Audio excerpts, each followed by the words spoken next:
રાજકોટ લોકસભાના સાંસદ પરસોત્તમ રૂપાલાએ પણ અમરેલી પોલીસની કામગીરી સામે સવાલો ઉઠાવ્યો છે। સાથે જ પાટીદાર સમાજની યુવતી પાયલ ગોટી સાથે જે વર્તન થયું છે તે યોગ્ય નથી તે પ્રકારની વાત પણ સાંસદ પરસોત્તમ રૂપાલા કહી રહ્યા છે। થોડાક દિવસ પહેલા તેમનો એક કથિત ઓડિયો વાયરલ થયો હતો અને જે ઓડિયોમાં એક નાગરિક છે તે સાંસદ પરસોત્તમ રૂપાલાને સવાલો કરતો હોય, ખખડાવતો હોય તે પ્રકારના દ્રશ્યનું પણ નિર્માણ થયું હતું। ત્યારે મામલાના સંદર્ભમાં શું કહી રહ્યા છે સાંસદ પરસોત્તમ રૂપાલા, વિગતે વાત કરીએ।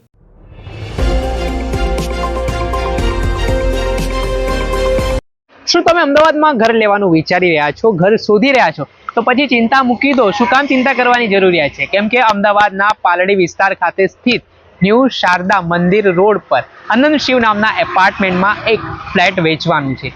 3 BHK આ ફ્લેટ છે, તેની અંદાજિત કિંમત 85 લાખ રૂપિયાની આસપાસ છે અને તમે એમાં પણ ચિંતા કરવાની જરૂરિયાત નથી। તમને ફૂલ્લી ફર્નિશ આ વસ્તુઓ મળવાની છે। એટલે અને કપડાં અને વાસણો લઈને સીધા તમને અહીંયા રહેવા માટે જવું છે। અને બીજી ખાસિયત હું આ ફ્લેટની બતાવવા માંગીશ કે આનંદ શિવ જે એપાર્ટમેન્ટ છે ત્યાંથી 50 મીટરના અંતરે ભીમનાથ મહાદેવનું મંદિર આવેલું છે।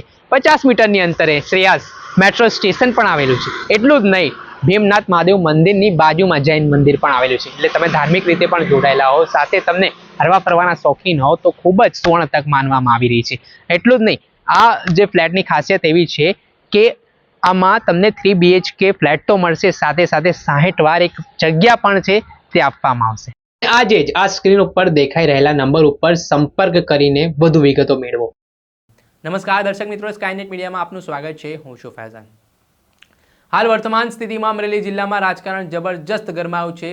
જે રીતે ભારતીય જનતા પાર્ટીમાં આંતરિક ડખો ચરમસીમાએ જોવા મળી રહ્યો છે અને હવે વિપક્ષ અને સત્તા પક્ષ આમને સામને જોવા મળી રહ્યો છે। તેની પાછળનું કારણ છે કે પાટીદાર સમાજની યુવતી પાયલ ગોટી સાથે અમરેલી પોલીસે જે વર્તન કર્યું છે તેમનું જાહેરમાં સરઘસ કાઢવામાં આવ્યું અને પાયલ ગોટીના જેલમાંથી બહાર આવ્યા બાદ જે આરોપો સામે આવ્યા કે અમરેલી પોલીસે તેમને માર પણ માર્યો। આ ઘટનાને લઈને દિવસે ને દિવસે રાજકારણ ગરમાયેલું જોવા મળી રહ્યું છે અને આ ઘટનામાં સત્તા પક્ષના નેતાઓના પણ નિવેદનો આવવાની શરૂઆત થઈ છે। થોડાક સમય અગાઉ ભાજપના નેતા નારાયણ કાછડિયાએ પણ અમરેલી પોલીસની કામગીરી વખોડી હતી। જે રીતે પાટીદાર સમાજની યુવતી સાથે ઘટના બની છે તેને લઈને પ્રહાર પણ કર્યા હતા। ત્યારબાદ હવે રાજકોટ લોકસભાના સાંસદ પરસોત્તમ રૂપાલાનું પણ નિવેદન સામે આવ્યું છે અને તેમણે પણ પાટીદાર સમાજની યુવતી પાયલ ગોટીના સમર્થનમાં વાત કરી છે અને અમરેલી પોલીસે જે કાર્યવાહી કરી છે તે કાર્યવાહી અયોગ્ય હોવાની પણ વાત કરી છે। સાથે તેમણે કહ્યું છે કે જે રીતે પાયલ ગોટી આરોપ કરી રહ્યા છે પોલીસ ઉપર, તે મામલામાં પણ એક SITની ટીમની રચના કરવામાં આવી છે અને SITની ટીમ આ સમગ્ર મામલાની તપાસ પણ કરી રહી છે। પહેલા તો આ મામલે શું કહી રહ્યા છે રાજકોટ લોકસભાના સાંસદ પરસોત્તમ રૂપાલા, તે સાંભળી લો।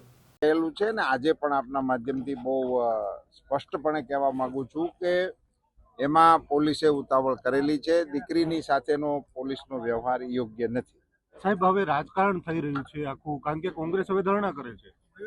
એ તો એ વિપક્ષ માટે એમનું કામ છે, એ કરે, એ અલગ વિષય છે, પણ આખા એ પ્રકરણને બે દ્રષ્ટિએ જોવાની આવશ્યકતા હતી। એને બદલે એને એક તરફ લઈ જવા માટેનો પ્રયાસ થઈ રહ્યો છે, તે યોગ્ય નથી। બેઝિક વિષય એ હતો કે નનામી પત્રિકાનો મુદ્દો હતો, જેનો એક ખૂબ મોટો રોગ ચાલી રહ્યો છે। એની સામેના આ વિષયની તપાસમાંથી એ તપાસના કારણે જે પ્રશ્ન ઊભો થયો છે એને મુખ્ય પ્રશ્ન બનાવવાનું કોંગ્રેસનું આયોજન એ આપણી સમજની બહાર। પોલીસ કર્મીઓ સામે પગલાં લેવા જોઈએ, શું લાગે જવાબદાર પોલીસ કર્મીઓ? પોલીસ અધિકારી આપણા SPએ એને માટેની કમિટી નિમી દીધી છે અને એમાંથી મને શ્રદ્ધા છે કે યોગ્ય કાર્યવાહી થશે। સર, અમરેલીમાં જૂથવાદ છે, એક માનો છો આપ? આવતા રાજકોટ લોકસભાના સાંસદ પરસોત્તમ રૂપાલા, તેમનો થોડાક સમય પહેલાનો પણ એક કથિત ઓડિયો વાયરલ થયો હતો જેમાં એક સાવરકુંડલાના વ્યક્તિ છે તેમના દ્વારા સાંસદ પરસોત્તમ રૂપાલાને ફોન કરીને આ મામલે માહિતી માંગી હતી અને કહ્યું હતું કે પાટીદાર સમાજની યુવતીનો જાહેરમાં સરઘસ કાઢવામાં આવે છે, તમે પોતે પાટીદાર સમાજના એક આગેવાન છો, એક સાંસદ છો, તો તમે આ મામલે કેમ કોઈ પ્રતિક્રિયા નથી આપી રહ્યા, કોઈ નિવેદન નથી આપી રહ્યા। સાથે જ તેમણે કેટલાક સવાલોનો મારો ચલાવ્યો હતો અને ત્યારબાદ આ ઓડિયોના સંદર્ભમાં પરસોત્તમ રૂપાલાએ હવે મીડિયા સાથે વાતચીત કરતા દરમિયાન વાત કહી છે અને પોતે અમરેલી પોલીસ સામે પણ સવાલ ઉઠાવ્યા છે। ત્યારે જોવાનું રહ્યું કે આ સમગ્ર ઘટનાના સંદર્ભમાં આ જે પાટીદાર સમાજની યુવતી છે તેને ન્યાય મળે છે કે માત્ર આ નિવેદનબાજીઓ ચાલતી રહેશે, તે આગામી સમયમાં ખબર પડશે। દર્શક મિત્રો, સ્કાયનેટ મીડિયાને આપ લાઈક કરી લો, સબસ્ક્રાઇબ કરી લો અને શેર કરવાનું ભૂલતા નહીં।